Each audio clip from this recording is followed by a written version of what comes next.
अहिल्यानगर जिल्ह्यातील जामखेड शहरात आज आरपीआयचे जिल्हाध्यक्ष सुनील साळवे यांच्या कुटुंबावर झालेल्या प्राणघातक हल्ल्याचा निषेधार्थ कडकडीत बंद पाळण्यात आला। या घटनेतील उर्वरित आरोपींना तात्काळ अटक करावी या मागणीसाठी समस्त आंबेडकरी समाजाने भव्य मोर्चा आणि रास्ता रोको आंदोलन करून प्रशासनाला इशारा दिला आहे। दिनांक 24 ऑगस्ट रोजी सुनील साळवे यांच्या कुटुंबावर प्राणघातक हल्ला करून त्यांना गंभीर जखमी करण्यात आले।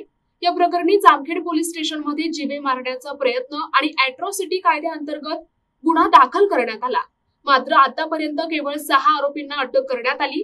उर्वरित आरोपींनाही तात्काळ अटक करावी या मागणीसाठी आज समस्त आंबेडकरी समाजाच्या वतीने प्रशासनास निवेदन देण्यात आले। याच मागणीसाठी रविवार दिनांक 7 सप्टेंबर रोजी जामखेड शहरात बंद पुकारण्यात आला होता, ज्याला व्यापाऱ्यांनी उत्स्फूर्त प्रतिसाद दिला। सकाळी शहरातून निषेध फेरी काढण्यात आली आणि खरडा चौकात भव्य रास्ता रोको आंदोलन करण्यात आले। यावेळी ऑल इंडिया पॅन्थर सेनेचे राष्ट्रीय अध्यक्ष दीपक केदार यांनी उपस्थिती लावून दोनही आमदार फक्त मतांसाठीच आहेत का असा संतप्त सवाल उपस्थित केला। या आंदोलनात जामखेड तालुका आणि विविध सामाजिक संघटनांचे पदाधिकारी आणि भीमसैनिक मोठ्या संख्येने उपस्थित होते। सुनीलजी साळवे यांच्यावरती गावातील काही चुकीच्या प्रवृत्तीने त्या ठिकाणी हल्ला केला। 2 मिनिट थांबा, मागे सारखा गडबड करू नका, मागे सारखा। खरं तर या ठिकाणी तो जो हल्ला झालेला आहे त्या हल्ल्याची तीव्रता जर तुम्ही पाहिली, त्या ठिकाणी वाद सगळीकडे होता, भांडण सगळीकडे होता। छोट्या छोट्या गोष्टीच्या भांडणं असतात, एकत्र बसलं पाहिजे आणि मिटवलं पाहिजे, चर्चा केली पाहिजे। मग राजकीय भांडण असेल, सामाजिक भांडण असेल, कुठलंही भांडण असेल, भांडणं अनेक ठिकाणी होतात।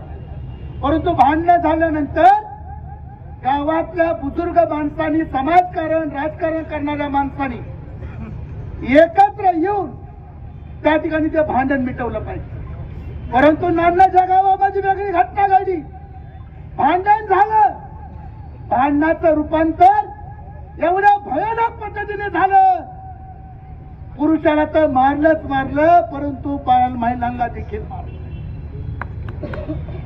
इतके भयानक वार केले, त्या वाराची तीव्रता, त्या वाराची खोली, त्याचा राग जर पाहिला तर यातून एवढा हल्ला करण्याच्या पाठीमागचं कारण काय आहे याचा विचार माझ्यासारखा गेली 35 वर्ष चळवळीमध्ये काम करणारा कार्यकर्ता गेली 15 दिवसापासून करतो। अरे आपण मनगटाला मनगट लावलं पाहिजे, हाताला हात लावला पाहिजे, छातीला छाती लावली पाहिजे, परंतु घरातल्या लेकरांना सुद्धा सोडलं नाही, घरातल्या माता भगिनीला सुद्धा सोडलं नाहीये। अरे काही लढ्याची, अत्याचाराची, हल्ल्याची सीमा असते का? जामखेड तालुक्यातल्या सगळ्या राजकीय पक्षाला माझं आव्हान आहे, इथल्या सगळ्या पुढाऱ्यांना आव्हान आहे माझं, तुम्हाला याचा न्याय निवाडा करावा लागेल। माझ्या कायद्यावर माझा विश्वास आहे, यातील एकही आरोपी जामिनावर सुटणार नाही। ते पातळात जरी असेल तर त्यांना अटक होईल, एवढा मी शब्द बोलतो। घडवला जामखेडच्या भीमसैनिकांनी। आमच्यात अनेक विविध पक्ष संघटना आहेत, ना पक्ष ना संघटना, इथं फक्त समाज आणि समाजासाठी सर्व भीमसैनिक तळमळीने या ठिकाणी या बंद मध्ये आले। आम्ही ज्यावेळेस 26 ऑगस्टला ज्यावेळेस निवेदन दिलं, आम्ही 10-12 जण निवेदन देताना होतो, काही जणांनी हिनवलं, अरे 10-12 जण म्हणजे काय, समाज आहे काय? अहो हा समाज आहे, समाजाचा भीमसैनिकाचा तांडा आहे। आम्ही ज्याच्या वेळेस आम्ही आवाज उठवतो त्या वेळेस तांडा चांगल्याशिवाय राहत नाही। अरे तुम्ही कितीही लावा शक्ती, तुम्ही कितीही लढवा युक्ती, तुम्ही करा रे कितीही हल्ला, लय मजबूत भीमाचा किल्ला।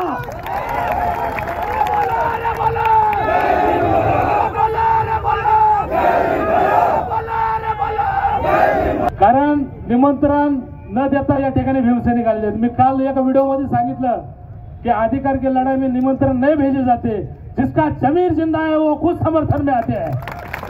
आणि खरंच समर्थन या ठिकाणी भीमसैनिकांचा केलाय।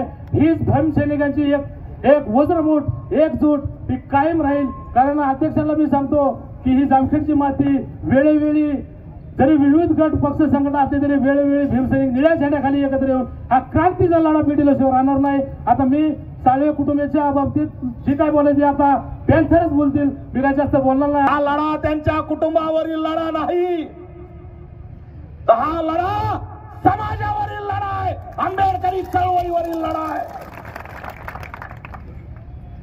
अरे आम्ही चापट हाणली तरी माफ करत नाही. तुम्ही तिथं कोयता काढलाय, या ठिकाणी एकालाही सोडणार नाही, हा इशारा या माध्यमातून आम्ही देतो. भयंकर मारलंय, आबांनी सगळं विस्तृत सांगितलं. अरे बाबा ओ, एक एक फोटो मी बघितला, 10 ते 15 फोटो आले. अरे त्या आमच्या बहिणीच्या हातावर एक वार मारलाय, 35 टाके शिवले तिला. काय म्हणतात त्या बहिणीला आमच्या 35 टाके हातावर वार पडलाय. त्या अभिजितला 16 वार लागले, 16 वार. एक जणाच्या डोळ्याच्या इथं घाव घातलाय, त्याला दिसणार नाही म्हणून सांगते डॉक्टर. 7 जणाला बेदम मारलंय. ही घटना साधी सुधी नाही, ही घटना खैरलांची सारखी घटना आहे. यांना आमचे मुर्दे पाडायचे होते, 7 ते 8 मुर्दे पाडायचे होते.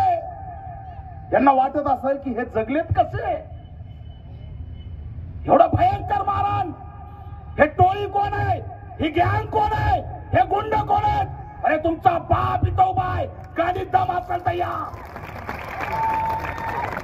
हे तर टकमक बघत आहे. राम शिंदे फिंदे नाटक इथं चालत नाही. तुझं नाव कुणी घेत नसेल, हा फाकड्या इथं उभा आहे.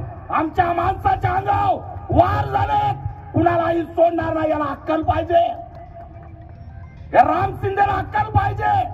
त्याच्या वॉलवर जाऊन बघितलं तर ढोल वाजवतोय सभापती. अरे आमच्या मूर्त्या पाडणाऱ्याच्या घरी गेला नाही. अरे तुझी लायकी काय? तुला आमदार सुनील साळवेंनी केलेला लक्षात ठेव. जाणीवपूर्वक तुम्हाला सांगतोय, हे ढोलं वाजीत बसलेत पण आमच्या घरी विचारायला नाही आले. आला का राम शिंदे विचारायला? आणि इथं आमदार ते कोण, रोहित पवार काका, आमच्या अजित दादाचा स्वभाव तसा नाही. म्हणजे त्या IPS अधिकाऱ्याचं काहीतरी झालं तर याला चिंता त्याची. पुण्यामध्ये आमचे माणसं मरायला लागलेत, आमदार म्हणून भेटायला गेला का? गेला का? अरे काय चाललंय? आज एकही लोकप्रतिनिधी बोलत नाही. अरे टीव्हीवरती आमचे जे मुर्दे पाडण्याचे जे काही चित्र होते ते दाखवू शकता का? कुठे आहे मीडिया? अरे कुठे आहे आमचा आवाज? आज रक्तबंबाळ झालेले फोटो टीव्हीवर का दिसत नाही? आमच्या जखमांची किंमत या महाराष्ट्रात कुणाला नाही का? आज ते चित्र जर तुम्ही बघितले तर हादरून जातान. अरे बाबा हो, मी ते फेसबुक उडवीन म्हणून ब्लॅक अँड व्हाईट करून टाकले, तरी फेसबुकने उडवून टाकले. त्या फेसबुकला कळालं हे किती सेन्सिटिव्ह आहे, या गृहमंत्र्याला कळालं नाही. हे आमचं दुर्दैव आहे. भाऊंच्या घरावर जो भ्याड हल्ले झालेले आहेत, त्या भ्याड हल्ल्यामध्ये त्यांनी महिलांना सुद्धा सोडलेलं नाही. अशा आमच्या महिलावर आणि आमच्या पुरुषावर जर असे विचित्र प्रकार जर घडले तर आम्ही कदापिही गप्प बसणार नाहीत. आता या ठिकाणी एवढी भीमसैनिक आणि पब्लिक या ठिकाणी उपस्थित आहे. आमच्यामध्ये जरी गटतट असले तरी आमच्या भीमसैनिकावर जर भ्याड हल्ला होत असेल तर आम्ही एकी दाखवणार आहोत. आणि ज्यांनी हे प्रकार घडवून आणले, ज्या या प्रकारामध्ये ज्यांचा हात आहे, त्यांना कदापि सोडणार नाही. माझी प्रशासनाला अशी विनंती आहे की गेले 15 दिवस झाले हा हल्ला होऊन, तरी पण या ठिकाणी फक्त 6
प्रतिनिधी नंदू परदेशी, NTV न्यूज मराठी, जामखेड, अहिल्यानगर.